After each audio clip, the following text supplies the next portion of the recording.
Butterflies poured from the truck stop window, their rubbery bodies decomposing onto Barnaby Fitzwilliam's pale hands.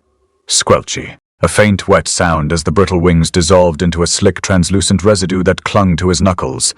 The air tasted of iron and dust, thick enough to coat the tongue, the smog from the distant refinery clinging like a second skin. He watched the insects dissolve, detached, noting the precise moment each one lost its form. No struggle, just a slow, silent liquefaction. His hands, pale as the moon, were already streaked with the residue. Not the left index C, he catalogued clinically. The thought a dry click in his mind as if reviewing a case file. The scent of rain on pavement impossibly cut through the iron smog. Impossible. The sky is bone dry. Yet, rain on pavement. A phantom scent like a memory of a storm that never fell. Then, a shift. A low, resonant purr vibrated against his forearm, cold and insistent. He looked down. The cat stood on the scarred Formica counter, its fur the color of dried blood under the flickering neon sign. Its eyes weren't just glowing, they shifted. Violet one moment, then emerald. Then a sickly, shifting blue, like oil on water. It moved with unnerving silence, a blur of shadow against the grimy counter. It didn't meow. It simply placed something cold and wet into his open palm. The severed finger. He recognized the knuckle, the faint scar from a childhood fall. It was cold, unnaturally so, the skin waxy and tight, familiar. Too familiar. Why the cold seeped into his bones, a physical echo of the dissociative episodes he treated. The radio behind the counter, a relic of the 20s, crackled, a burst of static like a dying insect, then a distorted whisper. Not the template. Not the template. Not the template. The static fizzed, then died abruptly. The rain scent intensified, sharp and clean on the dry, hot air. Impossible rain scent on pavement. But it's here. The cat turned, its shifting eyes locking onto his. It didn't move toward the door. It simply began to walk. A slow, deliberate glide across the dusty floorboards, its tail held high. It paused at the threshold, looking back, its eyes now a deep, unsettling indigo. The purr deepened, a low thrumming vibration that traveled up Barnaby's arm, resonating in his chest cavity. Follow the cat, follow the mimic. The words formed in his mind, not as fear, but as a cold, clinical instruction. The radio's silence was absolute now, only the dry rasp of the wind through the cracked window, carrying the iron scent and the phantom rain. He didn't think. He moved. His feet, clad in worn Oxfords, scraped the floorboards as he stepped after the cat. The truck stop's neon sign, Sandisa flickered erratically, casting long, distorted shadows. Outside, the desert highway stretched into a bruised twilight, the fields beyond the cracked asphalt a vast, oppressive emptiness. The cat moved with impossible precision, its steps silent, mirroring the slight tilt of Barnaby's head as he followed, the shifting hues of its eyes reflecting the dying light. The only sound was the cat's soft, vibrating purr, a counterpoint to the dry funchusche of the wind over the endless empty fields. The farmhouse stood silent in the distance, a dark silhouette against the bruised sky. Barnaby's breath was even, his mind a calm, detached observation. The field stretches like a wound. The cat moves with unnatural precision. The rain scent lingers. He followed the cat through the oppressive fields toward a silent farmhouse. The farmhouse exhaled a gust of stale air as I stepped inside. The scent of dust and something vaguely floral, roses perhaps, long dead, coating my tongue. The cat, a silent shadow, slipped past me into the gloom. The interior was worse than the exterior suggested. Not dilapidated precisely, but wrong, a studied wrongness. Every surface was meticulously clean, almost sterile, yet coated in a fine layer of undisturbed dust. The air hung thick and heavy, amplifying the phantom rain scent, now sharp enough to sting my nostrils. The first room was a gallery, not of art, but of faces. Photographs lined the walls, hundreds of them, all identical. My face frozen in the same expression of detached observation I habitually wore. Different ages, different clothes, different settings, a child in a stiff collar, a young man in a suit, an older man with thinning hair, but always the same vacant gaze. The air vibrated with a low hum, a subsonic resonance that settled deep within my bones. Ophia collection, a taxonomy of... what? The thought was clinical, devoid of any emotional response. The ceramic bowl sat on a small table in the center of the room, radiating a palpable chill. It was plain, unadorned, the kind of thing one might find in a forgotten antique shop. As I watched, the water level rose, overflowing onto the dusty tabletop. Ice-cold water. Impossible. The rain scent intensified, a tangible presence now, and I noticed droplets clinging to the ceiling, defying gravity. A slow, deliberate, footy drip, drip, drip, echoed in the oppressive silence. I moved to the next room, another gallery, another repetition of my own face. The floorboards groaned beneath my weight, a mournful counterpoint to the incessant dripping. The cat watched from the doorway, its eyes now the same unsettling blue as the water in the bowl. It didn't blink. It didn't breathe, as far as I could tell. It simply, I observed, then the whisper, a distorted fragment of sound emanating from a shattered mirror fragment on the floor. "You're next." The voice was mine, yet warped, fractured, like a recording played backward. The reflection in the mirror wasn't quite right. It mimicked my movements, but with a subtle, unsettling delay. A tremor ran through the glass, spiderwebbing the surface. An auditory hallucination. A manifestation of subtle thought mid-sentence. Analysis was unnecessary. The rain scent became overwhelming, a physical pressure against my temples. The water in the bowl shimmered, reflecting the distorted images on the walls. A sudden impulse, inexplicable and yet undeniably compelling, seized me. I reached for the bowl. The ceramic felt slick and cold against my skin. It was heavy, disproportionately so. A container. For what? The moment my fingers closed around it, the room seemed to tilt. A sharp crack echoed through the silence. A single precise impact. The bowl shattered, sending shards of ceramic skittering across the floor. The ice-cold water splashed onto my shoes, instantly chilling my feet. The whisper from the mirror ceased abruptly. The rain scent diminished, but the phantom droplets remained, clinging to the ceiling like frozen tears.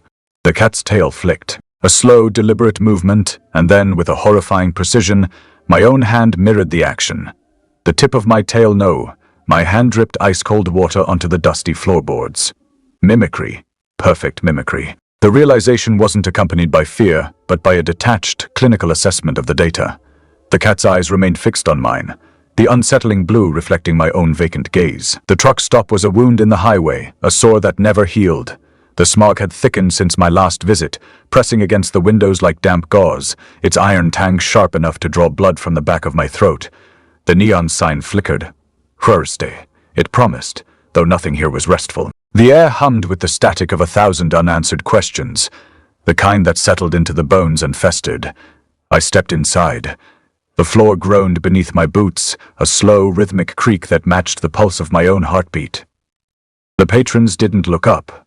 Not one. Their faces, Mimi-face, turned in unison toward the counter, their expressions frozen in the same hollow stare I wore like a second skin. The bartender, a man with my hands, wiped a glass with a rag that never seemed to dry. His movements were precise, clinical, the way a surgeon might dissect a cadaver without a single tremor. The scent of rain on pavement had vanished, replaced by the metallic stink of the smog, cloying and suffocating. A radio squawked from behind the counter, its voice a distorted chant. Template requires consent. Template requires consent. The words slithered through the air, sticky as syrup, lodging in the hollows of my skull. I didn't flinch. Analysis was unnecessary. Then I saw it, the wet glisten on the sleeve of the man at the end of the bar. A dark stain spreading like ink in water, the edges still weeping. Not blood, something thicker, something colder. My fingers twitched, a reflex. The cat materialized on my shoulder, its weight a sudden, unnatural pressure. It didn't purr. It didn't breathe. It simply foitoisie, a perfect mimic of my own rigid posture. Its glowing eyes, now a sickly, shifting blue, locked onto mine. The man with the stain turned. His face was a blank mirror of my own. The same hollow gaze, the same detached expression. He stood, his boots scuffing against the floor, and began to walk toward me. The radio's chant grew louder, more insistent. Consent, consent. The air thickened. The iron smell of the smog coiled around my lungs, choking me. My breath hitched, just once before I forced it back into the rigid rhythm of my chest. The cat's tail flicked. My hand mirrored the movement, the tips of my fingers dripping something cold and wet onto the counter. The man stopped in front of me. His hand rose, slow and deliberate, and pressed against my shoulder. The skin was wet, not with blood, with fluid water, ice cold. The same water that had pooled in the bowl back at the farmhouse. The same water that had dripped from the ceiling like frozen tears. His fingers were Fumai-mean. The same shape, the same calluses, the same. His thumb brushed against my collarbone. A single, precise impact. And then his mouth opened, not to speak. To drip-isolation, a slow, deliberate release of ice-cold water mirroring the cat's unnatural gaze. The radio's chant dissolved into static. The smog pressed harder against the windows, and I realized with a detachment so absolute it bordered on numbness that the man in front of me was not a man at all. He was a template, and I was next. The man template didn't speak. His fingers, slick with the same cold water that had pooled in the bowl back at the farmhouse, curled around my wrist and pulled. The motion was deliberate, surgical. I let him guide me. The weight of his grip a counterbalance to the cat's unnatural pressure on my shoulder. Its claws bit into the fabric of my coat, not drawing blood but leaving behind a faint metallic tang like the scent of rusted nails. We stepped outside. The smog clung to us like a second skin, thick and suffocating. The truck stop's neon sign flickered in the distance, its glow muted behind the haze. The air smelled of rain on pavement again. Wrong, but this time it wasn't the faintest whisper. It was a deluge, a storm trapped beneath the surface, pressing against my ribs. My breath hitched. Once, the cat's tail twitched against my neck, mimicking the movement before I could force my chest back into its rigid rhythm. The field stretched ahead, a sea of withered cornstalks, their brittle husks scraping against each other like skeletal fingers. The man template led me toward a gap in the earth, a jagged maw yawning open like a wound. The stench of damp soil and something older, something fine-rotten, rose up to meet us. My boots sank into the muck, the cold seeping through the leather, numbing my toes. The cat's eyes, now the same sickly blue as the water in the bowl, glowed in the dark, reflecting the distorted light from above. We descended. The air grew heavier with each step, thick with the scent of rain and the copper tang of blood. The walls of the chamber pulsed with a faint rhythmic thrum, like the heartbeat of something vast and unseen. At the bottom, rows of figures lay stretched out on metal tables, their bodies connected by wires that snaked like veins into the ceiling. Each one wore my face, my skin, my rigid, detached expression. Their chests rose and fell in slow, unnatural breaths, the only movement in an otherwise still world. The ceramic bowl sat on a table in the center of the chamber, its surface glistening with the same ice-cold water. It refilled itself, the liquid sloshing over the rim in a slow, deliberate drip. The sound was a metallic thutak, echoing through the chamber like a gunshot. One of the figures on the tables twitched, a single, precise impact. The wires hummed in response, their vibration traveling up my spine like a current. The cat shifted on my lap, its body a perfect mimic of my own. Its eyes locked onto the bowl. The water's surface rippled, reflecting not the chamber but something else. Something distorted, something tuned wrong. The scent of rain overwhelmed me, pressing against my sinuses, drowning out everything else. My fingers tightened into fists. The cat's knuckles mirrored the movement, its claws digging deeper into my coat. I understood. This was the template factory. Each figure was a failed iteration. A ghost, a version of me that had been stripped of its essence, left to rot in the cold. The water in the bowl wasn't just water. It was the last remnants of their existence, the final drip of something that had once been human. The man template stepped closer, his hand pressed against my shoulder, his thumb brushing against my collarbone. A single, precise impact. The chamber hummed in response, the wires vibrating in time with the rhythm of my own heartbeat.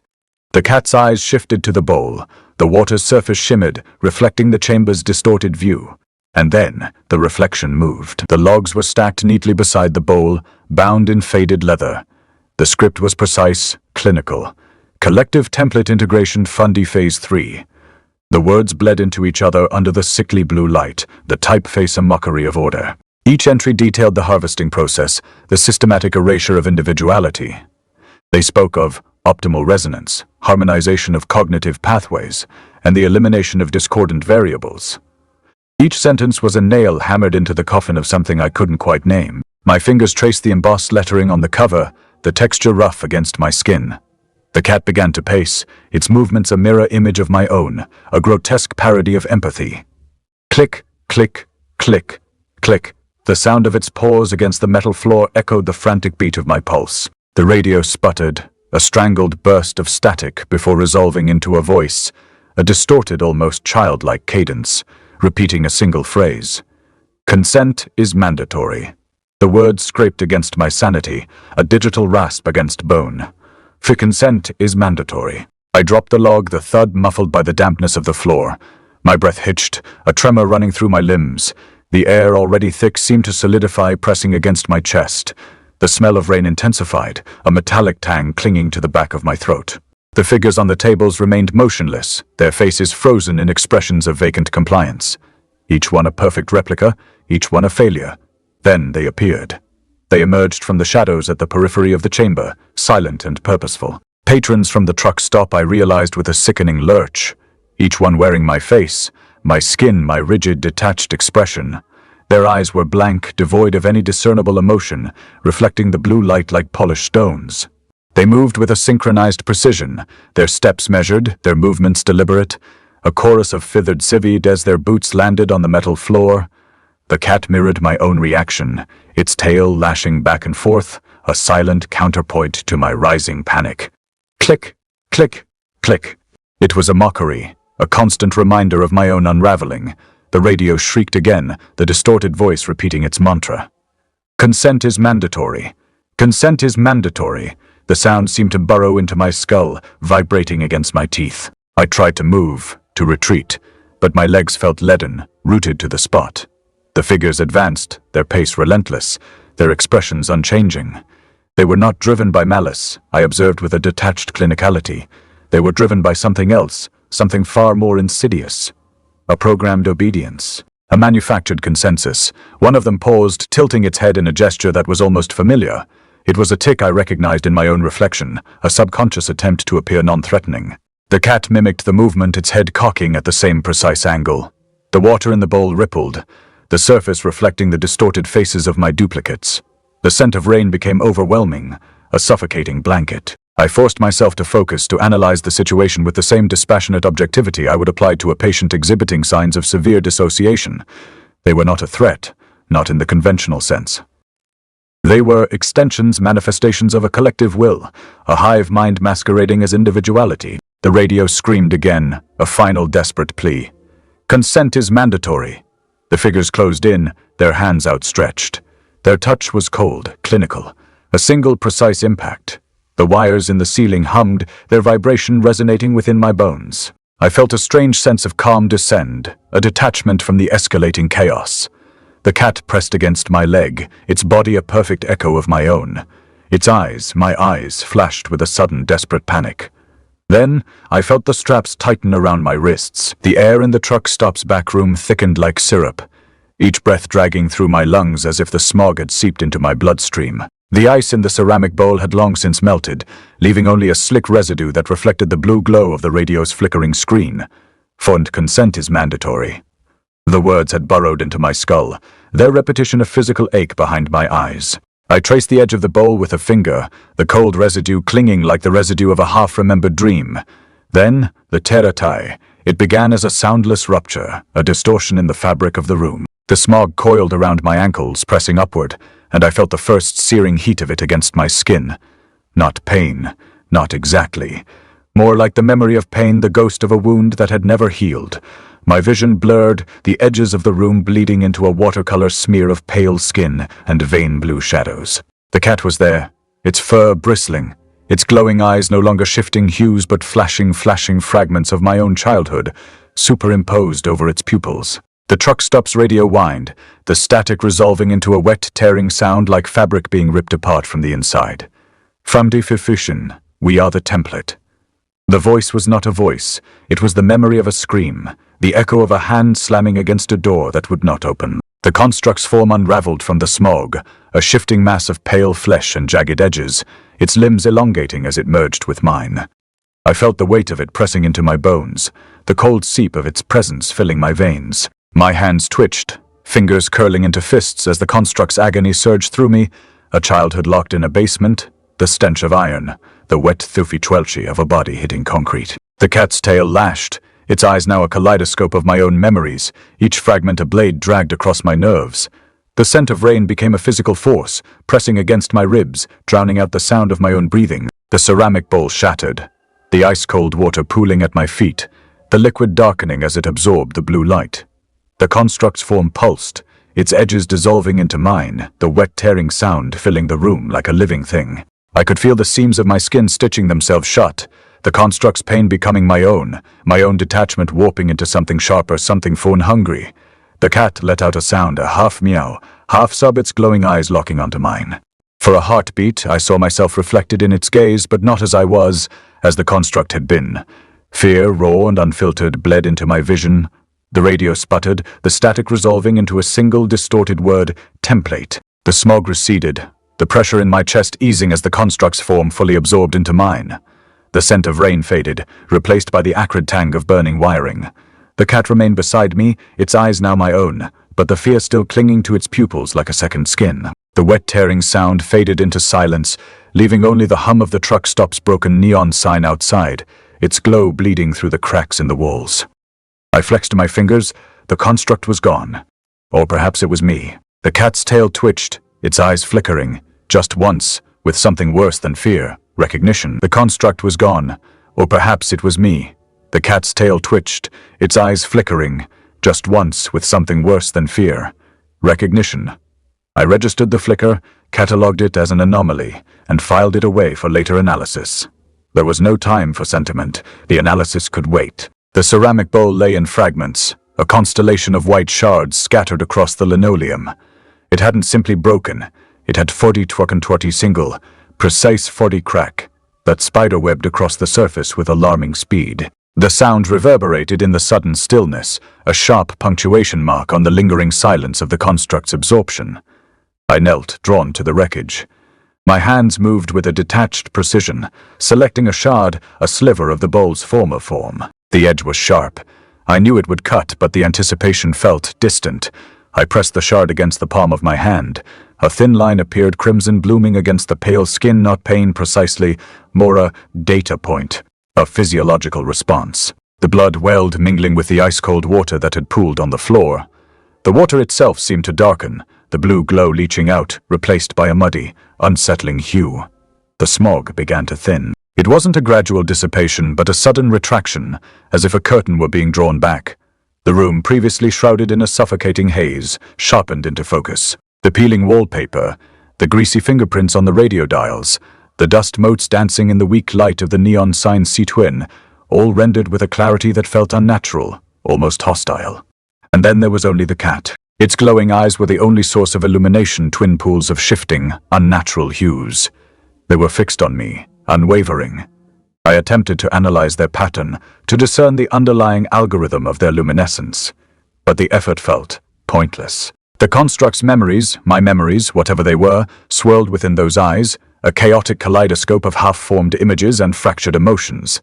The scent of rain returned. Not the gentle patter of a summer shower, but a cold, sharp deluge pressing against my ribs, a physical weight. It tasted of iron, of something ancient and decaying.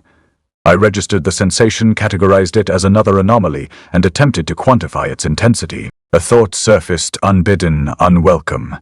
The water in the bowl, it hadn't been ordinary water. It had been something else. I traced the pattern of the blood on my palm, the crimson rivulets mirroring the fractured lines of the bowl. The realization struck with the force of a physical blow. It wasn't refilling, it was severe replenishing, my own blood. The construct's agony, the memories of abasement, the stench of iron, it all coalesced into a single, horrifying equation. The bowl wasn't a vessel, it was a reservoir. A source, and I was the source. The construct hadn't been sortie absorbed into me.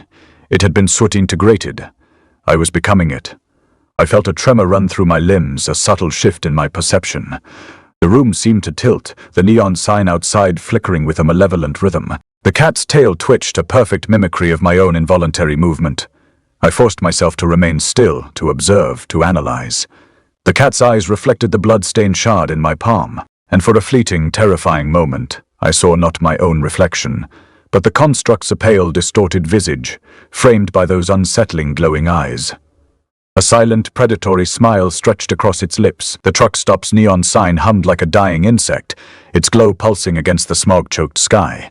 I turned away without looking back, my boots crunching over the gravel that had once been asphalt, now split in weeping black tar. The air smelled of wet earth and something older, copper rust, the slow rot of things buried too deep.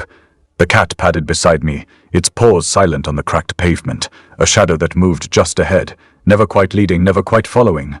I didn't need to glance down to know it was there. The rhythm of its breath matched mine, a shallow, measured inhale and exhale, as if it were my own lungs filling and emptying. My stride was deliberate, clinical. each step a measured variable in an equation I hadn't yet solved. The field stretched ahead, a vast expanse of brown and yellowed stubble, the remnants of a harvest long forgotten. The wind carried the scent of rain on pavement, but it wasn't rain. It was the stench of decomposition, the sweet and cloying reek of things left to fester in the heat. I exhaled through my nose, the sound a quiet rasp, like the static of a broken radio winding down. Then, the window, a jagged tear in the side of an abandoned shed, its glass shattered like the teeth of some long-dead creature. And from it, they came, butterflies. Dozens, maybe hundreds, their wings dull and rubbery, their bodies bloated with something dark and viscous. They spilled onto my outstretched hand in a wet, glistening cascade, their wings sticking to my skin like the remnants of a half-melted candle. I didn't flinch. No detachment here. Just the slow, sickening squelch of their bodies collapsing under their own weight, the faint Thuffian plop beat of their wings hitting the ground, the sticky warmth of their remains seeping between my fingers. I flexed my hand. The butterflies clung, their wings trembling, their bodies pulsing with a faint, sickly light. Not bioluminescence, not decay. Something worse. A memory. A fragment of the construct's past, pressed into the present like a fingerprint left on a mirror. I closed my fingers around them, feeling the brittle resistance of their wings, the wet give of their bodies. They didn't fight. They didn't struggle. They simply were. And then, with a final wet faint squelcher, they dissolved into nothing, leaving behind only a thin film of something dark and glistening on my palm. The cat's tail twitched, a single precise movement like a needle jerking on a broken record. I didn't look at it. I didn't need to. I knew what it would show me. My reflection in the field's dust. Not my face. Not the one I wore when I slept, when I woke, when I dissected the edges of my own mind. No. This was the construct's face, stretched over mine like a too-tight skin. Pale, vein blue, hollow-eyed. Its mouth moved, but no sound came out. Just the dry, clicking rasp of static, the kind that lingers in the silence after a radio dies. I stepped forward. The dust rose in a cloud around my boots, settling like ash on my shoulders. The cat moved with me, its paws leaving identical prints in the earth, its body a perfect mimic of my own gait. My limp, the way I favored my left leg after the fall, the way I tilted my head when I listened. Every twitch, every hesitation, every involuntary shudder, it was me, and it wasn't. The air thickened. The scent of rain on pavement sharpened, became a physical weight pressing against my ribs. I could taste it. Iron, decay, the metallic tang of old blood. The field seemed to tilt, the horizon bending like a warped mirror. I reached out, my fingers brushing the stubble, the dry, brittle stalks snapping under my touch. The cat's right paw lifted, mirroring my stride, its claws digging into the earth. For a heartbeat, the world stilled. The only sound was the wet, ragged breath escaping my lungs, the slow, deliberate fiddy of my heart against my ribs, and then movement. The cat's paw came down, not on the earth, on my ankle. Its claws pricked my skin, drawing a thin line of crimson. I didn't pull away, I didn't react. I simply watched as the blood welled, dark and slow, the same muddy hue as the water in the bowl. The construct's face in the dust smiled, and for the first time, I understood. The step was preordained, and I was the one who would take it. The blood felt cold against my skin, a localized chill in the oppressive heat. The construct's face in the dust, the mighty face to me face smiled wider, the lines around its mouth deepening into something predatory. It wasn't a pleasant expression. It was a calculation, an assessment of structural integrity. I didn't flinch, detachment. It was the only thing holding me together. The field wasn't a field anymore. It was a sea of faces, all pale and vein blue, all echoing my own. They stood in rows stretching to the horizon, their movements synchronized, their expressions blank. Each one a mirror reflecting a version of myself, each one bearing the marks of a different trauma, a different fracture in the carefully constructed facade. Some bore scars, some were gaunt, some simply vacant. They were all me, and I was them. The air thickened, the scent of rain on pavement intensifying until it choked the back of my throat. It wasn't rain, it was a solvent, dissolving the edges of my perception, blurring the lines between self and other. A collective inhale rippled through the ranks of duplicates, a synchronized gasp that resonated deep within my bones. 15 cent is seamless. Seamless. The words weren't spoken aloud. They bloomed in my mind, a prepackaged thought, a subroutine running in the background of my consciousness. The cat perched atop a mound of earth, a silent sentinel overlooking the procession. Its eyes pulsed with an unnatural blue, a light that seemed to emanate from within, illuminating the faces of the duplicates with an unsettling clarity. Each blink was a precise measurement, a calibration of the collective. I fought to maintain a foothold in my own mind, to resist the insidious tide of shared consciousness. It was like trying to hold back the ocean with a sieve. My thoughts began to unravel, the carefully constructed walls of my clinical detachment crumbling under the weight of the collective will. Memories surfaced, fragmented and distorted, like images viewed through a cracked lens. A child's hand reaching for a ceramic bowl. The chill of the water against his skin, the echoing silence of a room filled with shadows, the scent of iron. It all coalesced, a single, overwhelming wave threatening to drown me. I focused on the cat, clinging to its presence as a lifeline. It was the only thing that felt real. But even that was an illusion. As I watched, its movements mirrored my own, its head tilting in precise synchronization with my own. It was a puppet, a reflection, a projection of the collective consciousness. The phone mimic. The duplicates began to move, their synchronized steps creating a rhythmic pulse that resonated through the field. They advanced slowly at first, then with increasing speed, converging towards a single point in the distance. I was drawn along with them, my own limbs moving involuntarily, my own will subsumed by the collective purpose. Each step was preordained, each breath dictated by the silent consensus. Duffy consent is seamless. The words echoed in my mind, stronger now, more insistent. Resistance felt futile, a pointless expenditure of energy. I was a vessel, a template, a blank slate upon which the collective would write its next chapter. My individuality was dissolving, merging into the vast, amorphous consciousness of the collective. The rain scent became a suffocating blanket pressing down on me, stealing the air from my lungs. The faces of the duplicates blurred, merging into a single, homogeneous mass. I was losing myself, fading into the collective, becoming one with the sea of faces. There was no fear, no regret. Only a dull, pervasive emptiness. A sense of inevitability. The cat's eyes shifted. The unnatural blue light focused on the face of the nearest duplicate, a young man with a fresh scar across his cheek. The man's eyes widened, a flicker of recognition 20 or, perhaps, a flicker of terror passing across his face before it too, dissolved into the vacant mask of the collective. The rain scent was the last thing I noticed. Not the scent itself, but the santy absence of it. It had been my anchor for hours, that familiar cloying smell of wet pavement after a storm, a scent I'd tracked through every fractured memory. Now it dissolved like sugar in hot water, leaving only the hollow taste of my own breath. My fingers, pressed against the cool earth of the field, felt less like mine and more like extensions of the ground itself. Pale skin tones bled into the vein blue of the duplicates' faces, a seamless merge where edges used to exist. I tried to pull back to feel the familiar grit of my own knuckles, but the sensation was gone, replaced by the smooth, cool certainty of the collective. The synchronized breathing of the duplicates was no longer a sound. It was a vibration in my teeth, a pressure against my eardrums that wasn't sound at all, but the lack of a sound. The field stretched, but the horizon was gone. There was only the pale blue skin, the blue veins tracing paths like frozen rivers under glass. I watched a duplicate's hand lift hefty, a mirror of my own gesture, the one I'd made just before the rain scent vanished. It moved with the same precise, empty grace. Their hand. The distinction was a bubble popping in stagnant water. A flicker of Barnaby Fitzwilliam, clinical psychologist, surfaced fire resistance. Is futile, he thought. The words already dissolving. For detachment is the only shield. But the shield was melting. The clinical detachment I'd worn like armor for 20 years was just another layer of the collective, another scar on the face. The scent of iron funti, the old familiar scent from the ceramic bowls refilled water.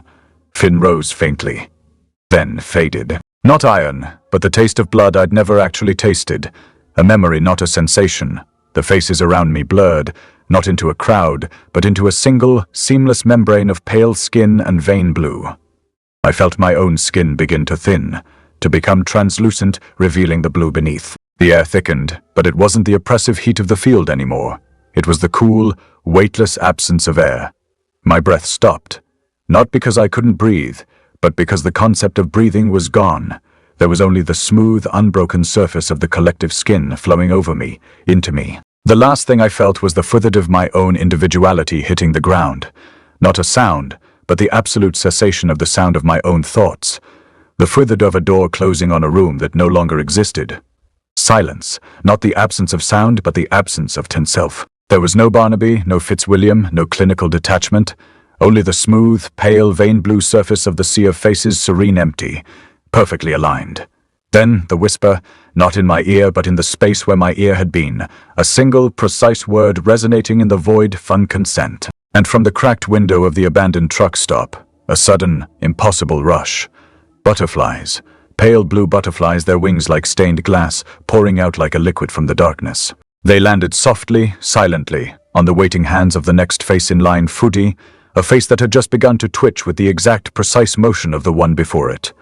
The whisper echoed, faint but clear, as the butterflies settled on the new template's skin. Hunden's scent.